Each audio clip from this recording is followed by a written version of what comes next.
So here's a question for you. Are you wondering how psychedelics can impact shadow work, how the two go together? Well, if that's a topic that interests you at all, you're in luck because today I have with me Sean Lawlor, who is a therapist and author of a book that just came out called Psychedelic Revival. And on the back, it says it's for psychotherapists and inner explorers, an expansive, multidimensional odyssey into the history, practice, and potential of psychedelic healing. And I'm so excited to have Sean with me today. This is Eddie LaSure with A Mindful Emergence, where Margaret and I offer mindfulness, movement, and breathing practices for your healing and spiritual transformation. We're in the waking up business, and most of our work is with plant medicine. So Sean Lawlor, who is based, as I recall, in Fort Collins, Colorado, Yep. has written about psychedelic therapy and research for various publications since 2018. He holds an MFA in creative writing from Chatham University and an Chatham. Chatham and an MA in transpersonal counseling from Naropa University. As a therapist, he offers ketamine-assisted therapy, and he's been trained in MDMA-assisted therapy, internal family systems, IFS, and trauma-informed weightlifting. He's happiest when he's writing stories, playing guitar, traveling, and connecting with loved ones. So, first of all, I want to welcome you and thank you for being here, Sean. Absolutely. Thanks for having me, Eddie. It's good to be here. So, this book came into my hands recently, and I was so excited because when I looked at the back, it got endorsements by no less than Rick Doblin, James Fadiman, and Stan Groff, who's like a god to me. And I said, I got to read this book.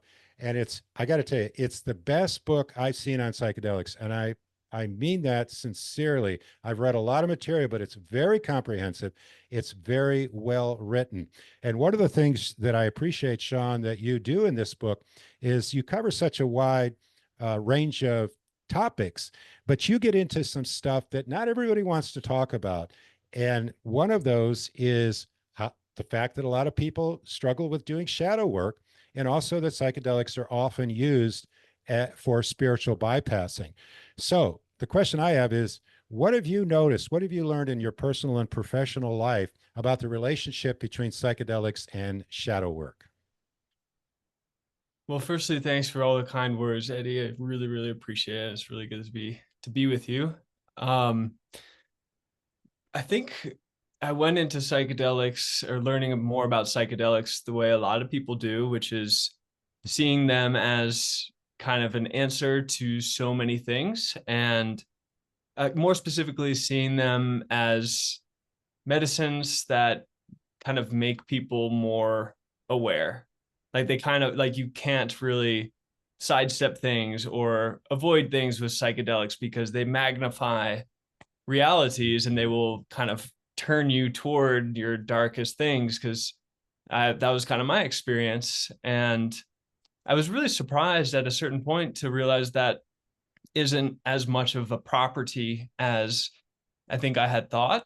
I realized this through some group ceremonies where people would take a plant medicine such as ayahuasca either every week or every 2 weeks, which, initially seemed like a lot to me, but I try to stay open-minded, like, okay, cool, maybe this is right for some people.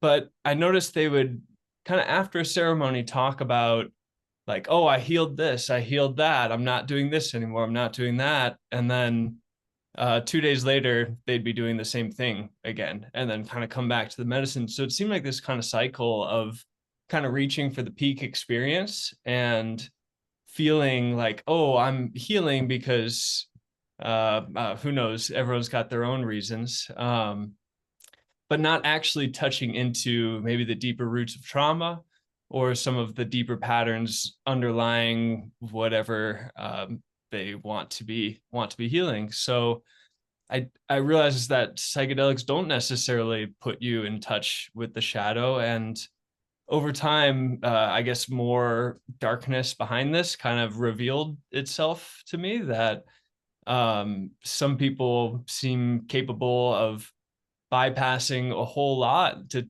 taking psychedelics and recurringly over time, and not really evaluating the kind of darker sides of their nature. And kind of the last thing I'll kind of point to for this initial response, at least, is something in the book that I call guru syndrome. I'm guessing this has some commonalities with something like narcissistic personality disorder and some other things in the DSM, but there's just this really kind of disturbing trend with psychedelics and plant medicines, uh, often in the underground, but not just in the underground, unfortunately, where people will have a huge kind of ego dissolving experience on a plant medicine or psychedelic and kind of feel like they achieved oneness with some grand consciousness, and then they come back and convince themselves that they now kind of embody that oneness all the time and that their ego doesn't gradually return, but really it does. So they're creating this ego that they are essentially God or universal consciousness or like the kind of pure channel of truth, when really their own kind of inner desires and neuroses and unattended stuff is influencing whatever messages or downloads they might be hearing. And if that's someone's, like if someone's experiencing that personally, that's one thing, but lots of these folks will kind of get into positions where they are facilitating for other people, and that can cause a lot of harm. And so I think it's really important to talk about. Yeah, they go from neophyte to shaman in 5 easy steps or something like that. Yeah. I know. Mm-hmm. So how did you manage to avoid either spiritual bypassing or well, which is the same as ignoring the shadow work? And maybe say just a little bit for people who don't really understand shadow work, what that means. Yeah. Well, um, to me, it's I love Carl Jung and his work, and he talked about the shadow as a kind of like where all the disowned aspects of our inner lives and our personalities kind of live and continue to influence us, even if we're not consciously acknowledging it. So we kind of create these personas to navigate the world that are influenced by our upbringing and influenced by our kind of cultural rules and expectations. But that does not allow for our full selves to be there. There are parts of ourselves that we have to push away. So the shadow is kind of turning toward those aspects that at some point in our lives we decided that is not me, but it still has a kind of background life inside of ourselves. And Jung's idea is that for integration and the process of individuation, of becoming ourselves, it's essential to turn toward those aspects and kind of meet them with compassion and understanding. It might be really intense. It was for Jung. And ultimately, kind of widen the boundaries of the psyche and who we are, which allows for more energy to flow inside of ourselves because there's not this kind of division, Mm-hmm. like a battle line that's raging. Um, I think bypassing is something I imagine most, if not all of us, do or have done to a certain extent. Like, I avoid things sometimes. I'll feel like crummy one day and be like, oh yeah, this is probably because I haven't been sleeping. Like, oh, rather than think about that on a meditation cushion, I think I'll just watch this movie or something like that. But We've I all guess, done it. yeah, yeah. I guess spiritual bypassing, though, kind of connects more to using a spiritual practice or a psychedelic drug to almost kind of actively do that. And I think it's Mhm. often unconscious, Yeah, to avoid the problem. On to avoid page the problem. 300 in your book, the chapter is entering the shadow realm. You mentioned Jung. I'm going to read one short paragraph here that I just loved. It says, if you put a monster in a cage, the monster doesn't cease to exist. All you've done is repress it in a game of pretend it's not there. which you're fated to lose. Adyashanti calls that arguing with reality. I love that. Jung recognized that the parts of ourselves we banish to the shadow endure, fester, and mutate in barricaded dungeons, continuing to influence our lives whether or not we admit it.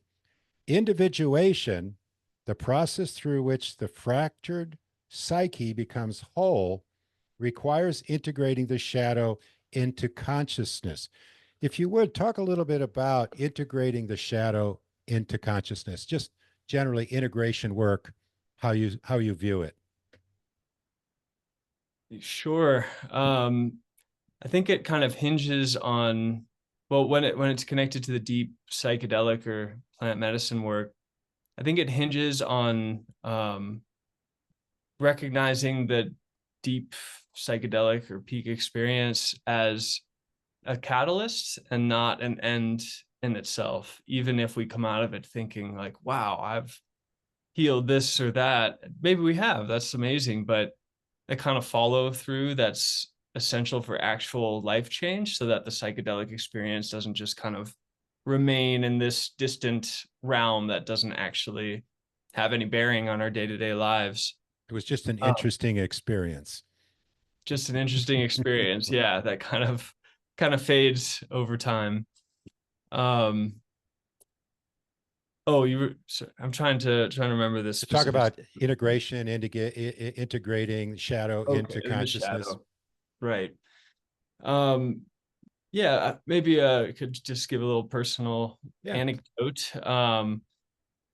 I feel like I got a very strong, almost push into my own shadow. The first of two different times that I took ayahuasca, I had never really had like that challenging of a psychedelic experience before that. I'd only taken psilocybin mushrooms and LSD. I had some challenge, but kind of was like, I kind of understand the limits to where this can go, which was, mistake number one or number 10, who knows. But on ayahuasca, it turned out I had barely scratched the surface, and all of a sudden I was in a very frightening place that, wasn't just a concept. It was like the whole room became it, and there was no real way out, and there was so much, like, the deepest kind of fear I had known. And um yeah, over time, it took a long time, and I would say that there's some things that are kind of lifelong integration experiences. Like, I don't come out of that saying like, oh wow, okay, that means this means that, blah blah blah. Like, it's very confusing, and you kind of, I think, at a certain point make your own meaning out of it. And kind of bolstered by another ayahuasca experience when I decided to kind of turn back toward it a year later. um, it kind of clarified that a big part of why I felt so afraid was that um, I really am afraid of how much suffering there is in the world, and how much people suffer. That, it's like more pleasant to kind of look at the bright side, look at the positive. And like, I kind of made a habit of that for a long time, especially in my early 20s. And when you're kind of confronted with a reality that's like, well, I don't know if there is a bright side to this. This is just really, really messed up and disturbing and sad. And um, it kind of threatens those things. And so that was a big thing I took from that, is that it's really important to turn toward suffering and recognize how much of an aspect of life it is, and human life it is, and how much we cause for both ourselves and for others. And that felt like a really, really helpful kind of reframe for me. And so the integration, I guess, that comes from that is to take it seriously and to catch myself if, like, I'm walking down the street and there's a really disheveled homeless person, and my inclination is to kind of like look away. Like, Mhm. I'm not gonna sit here and act like, oh, every time I go over and have a conversation and this, I'm this perfect upstanding person. But like, I can catch myself fairly often when that kind of habit of looking away comes up. And when I turn, there's more discomfort, but it's like turning toward Yeah. the discomfort in those little small moments in day-to-day life. That's so important. I'm so glad you say that, because what Margaret and I talk about all the time, because we're meditation teachers, yoga teachers, I mean, all kinds of modalities, we just keep encouraging people to turn toward the difficulty, to say yes. And I'll give you an analogy of psilocybin and ayahuasca that I came up with. I mean, psilocybin says, hey, there's a doorway. I'm going to take your hand. Let's step through it and explore what we can find. And I'll be with you. And ayahuasca grabs you by the throat and says, you're coming with me. Ayahuasca That's quite grandmother accurate. is, she's serious. And if you're going to go into it, make sure that you vet who's sitting for you. You know, are you prepared? Do the preparation work, because you can do some really powerful work with these medicines if you're prepared and if you integrate them. Yeah. But they're serious. Yeah, very serious. Yeah. And it's a really apt analogy and fits my experience quite well. Yeah. Yeah. So, how do people get your book? Well, I think the easiest way would just be to Google the title, or whatever search engine you use. If you don't use Google, Psychedelic Revival, it should pop up, and or it will pop up in many places. It's on Amazon. It's published through Sounds True, and Mhm. so They're a great you can buy it organization. through their website if you'd like to get it directly through the publisher. If you're in the UK or other territories, Penguin Random House published a version that is distributed more through many more countries, so you should be able to find that there. It's on barnesandnoble.com. It's available in print and digital forms, and there's also an audiobook Mhm. that yeah, a great narrator named Justin Price read, which I'm very grateful for. It's a Yeah. You yeah, got he read another book in the a lot of words. works? You got another book in the works? Um, I'm kind of trying to lean toward fiction a little bit more. That's kind of where some of my roots Oh. are, and this is about a 4+ year dive into nonfiction psychedelics. So there's other parts of my brain that are kind of like, all right, let's play a little over here. Yeah, and But let's play more guitar. yes, yeah, totally. So when you come to Asheville, Sean? Well, there's no plans in the near future, but if I could suddenly be like, I think I'm going to Asheville in 2 weeks, Well, let me know, because I'll take you out to lunch for sure. Sean Thanks, Eddie. Lawlor, author of Psychedelic Revival, and highly recommend the book. And if, yeah, just really think seriously about psychedelics, because they're not a toy, they're not a plaything. They can be transformational, but they mean business. So approaching it with the greatest care and respect is so important. Absolutely. I appreciate ending on that note because ultimately that's kind of the intention behind talking Yeah. about this Yeah. stuff Yeah. is to help folks do that. So thank you, Sean. And thanks to all of you who watched this video.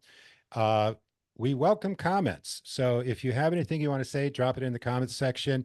I'll make sure that those comments get to Sean if you're unable to reach him directly, although you can do that on his website. I know that because I did. And also, give us a thumbs up if you like the video, and check out some of the other videos I've got on related themes. So thanks very much, and we'll see you next time.